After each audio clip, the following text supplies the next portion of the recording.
4 minutes before the kitchen window shattered, Marie crouched in the living room of the freestanding brownstone they had recently acquired, sorting through yet another moving box.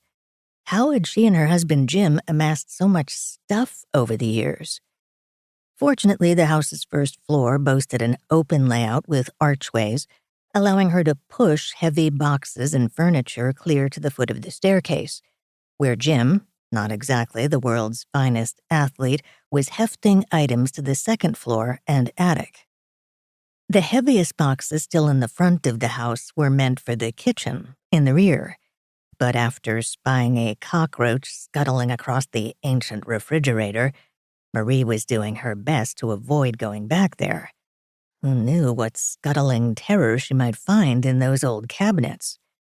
Jim said the house had been abandoned for years, which meant plenty of time for colonies of creepy crawlies to grow millions strong. In the fading daylight, Marie couldn't help but question the wisdom of buying the house. Renovating this monstrosity would exhaust their savings and make their credit cards squeal for mercy. Try not to think about the costs, she told herself yet again. Think about the opportunities. Every room is a canvas, a chance to play around and learn how to flip a property. She wanted to tear off the house's creepy skin as fast as possible and make it all new. It was too dim in here, too dank, too ghostly. When Jim won the foreclosure auction against all odds, he swore they'd transform the place in 3 months, make it bright, clean, and airy. But now it felt more likely it would take 7 or 8. Anything Marie could do to speed things up, she would. The faster they finished the renovations, the sooner they could get this place sold and find their forever home. She longed for something greener, somewhere far from the bustling city. A loud bang from the kitchen. The tinkle of raining glass. Startled, Marie looked up from the box she was unpacking. Her heart hammered, and she froze.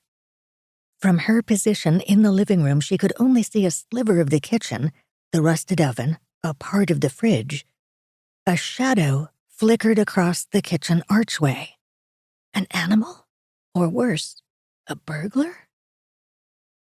The house stood on a desolate block, the surrounding lots consumed by overgrown weeds and scattered rubble. It was an artifact of a bygone era, a haunting reminder of the street once teeming with life and vitality. Decades of neglect had demolished this neighborhood more effectively than a bomb. The blocks of row houses were largely abandoned, their facades like frowning faces, and she doubted their few neighbors, who likely saw them as heartless gentrifiers, would rush to help if someone smashed in her kitchen window, which had no bars, and reached through to unlock the deadbolt on the back door. Should she call the cops?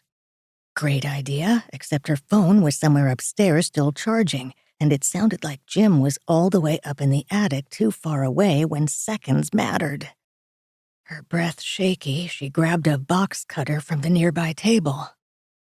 You're gonna stab someone? You can't even deal with bugs. You cried when you lost your job,